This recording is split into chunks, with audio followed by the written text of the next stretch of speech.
This video is brought to you by Miniature Market. Thousands of board games, discounted prices, miniaturemarket.com.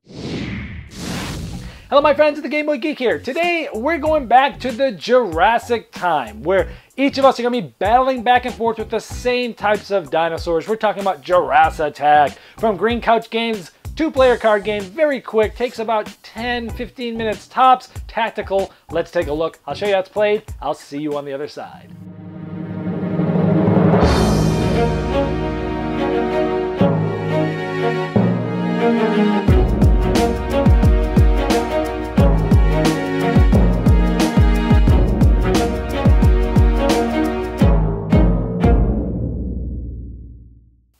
At the beginning of JurassAttack, you separate these out to two decks. You have the fossil deck and the footprint deck.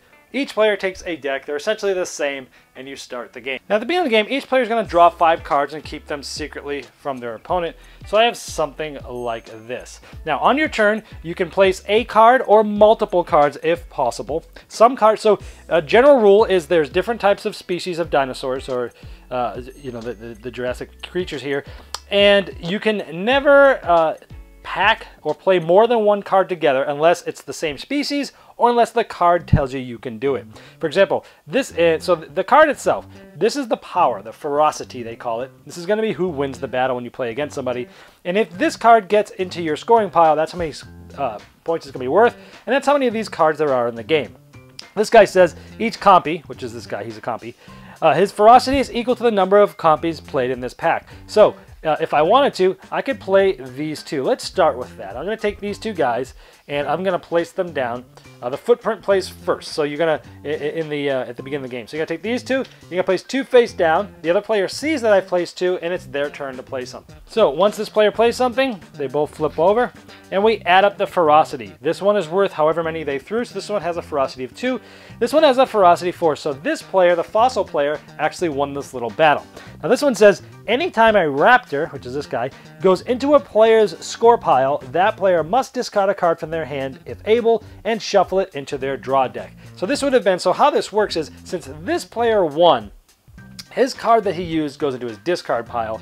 The cards that he won go into his scoring pile, which is off to the other side. So this player just got 2 points. He'll put these into the scoring pile. Now, if it was the other way around and the other player had won this, he would have taken the one that this player had played into his scoring pile. And when he did so, yeah, you got it, but you gotta basically take something out of your card, out of your hand and discard it. So there's some different effects there, but this one just got discarded. So this is that player's draw pile. This is his discard pile in front, and his score pile is back towards himself that he keeps control of. Now here's a very important mechanism, is this player won that battle. He does not draw up any more cards. Now he had third down 1, so this player has 4 cards left. Now this player played 2 cards, but because he lost that battle, he can draw back up to 5. So when you lose, you get a full hand, and if you keep winning, you're dwindling down and having less and less options. That's the main mechanism of this game. You continue this way until all the cards in your hand, in the deck, or total, are played. And then, essentially, so once this deck is empty, it's over, then you count up your points. And let me show you what the other cards do. We have eggs. I'm just going to show you the unique cards here. Eggs can pack with any dinosaur. So you could put a bunch of eggs, as many as you want. So maybe you get a strong dinosaur, and you pack a bunch of these with them.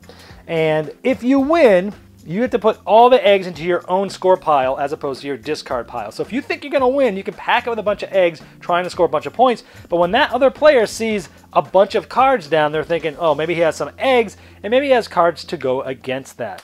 This one says can pack with any other dinosaur except the T-Rex and Spinosaurus, but he's only worth 1. Here's the number 2. I'm not even going to try to say this. He gains +1 ferocity for each egg. So for example, in that earlier example where I threw down a powerful dinosaur and a bunch of eggs, this player might have played this down and said, hey, he gains +1 to his ferocity for each egg that my opponent has, and maybe he now has enough to beat me and steal all those eggs. So that's a good little tactical move there. This one's cool. Win or lose, so he's a 3, your rival's blinded. This is a pain in the butt. So basically that other player is going to have to shuffle his cards, and this player who wins this, or whether he wins or loses, this player gets to randomly take 1 card from his hand and have it be that's the card that he played that round because he's blind. This is a pain in the butt. And then we have 2 T-Rexes. T-Rex will not pack with another T-Rex, may only pack with eggs because he's so strong and they don't like to play with each other. And there's one of a value of 7 and one of a value of 9. And the last card is you just automatically win this fight. Now, there can be a time where you do a knockout, a double knockout. So let's say, for example, someone had, we each played one card, we flip it over, and it's tied. Well, essentially, both of these cards would go into our respective discard piles. Nobody won, and nobody draws a card because you both have basically won that fight. Now, anytime that you have won, and you're not supposed to draw any cards, but you don't have any cards left, you always draw one into your hand. So that's pretty much it. You're going to play through your entire deck. At the end, you're going to count up all of the points that are in your score pile, and whoever has the most is the winner. Now, I typically am a fan of little filler games. I always like having things that I can play, on the go or at work during lunch and things like that. And this is one of those that I did like. I like how the decks are pretty much identical. It's just different sides.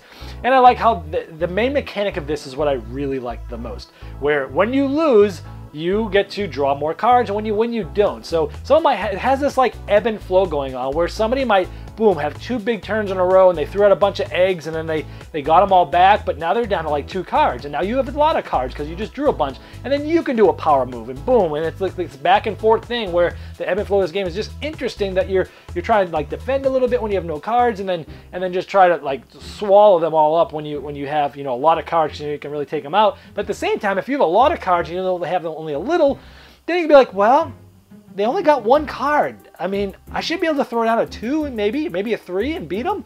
Let me try that. And you push your luck there. Oh, good, I did. And now I have still the rest of these cards to make another strong power play move.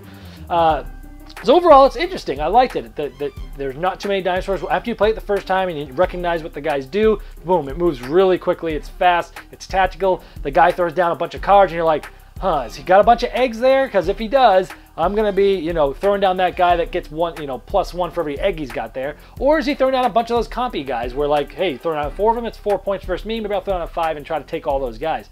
So there's some guessing, there's some bluffing, there's some ideas of what they're trying to do. Trying to outguess your opponent, but then still trying to do that hand management thing where you've got a certain amount of cards, you got to deal with which one's the one the best play there. So overall, if you're looking for a super quick filler with a cool theme, awesome artwork, this is one to check out. I can recommend it, and that's JurassAttack. This video was sponsored by Miniature Market's Review Corner. The Review Corner features podcasts, video, and written game reviews by gamers for gamers. Miniature Market, the online gaming superstore. Thousands of board games, discounted prices. Check them out at miniaturemarket.com.